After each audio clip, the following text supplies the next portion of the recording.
Hello guys, in this video I'm going to show you how to change the theme of the Booking.com application. The first thing you need to do is enter the app.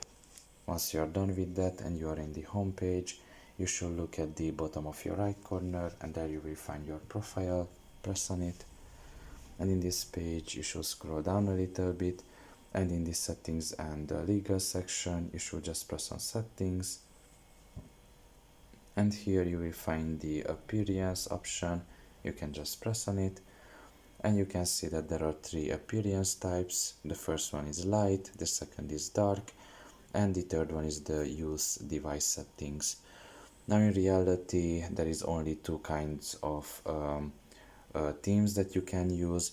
The dark and the use device settings are the same, so both of them are black, and the light theme is the white. So you can change here to your liking which one you want and just leave it like that. So pretty much this is all about it. I hope this video was helpful to you. Thank you for listening and see you next time. Bye bye.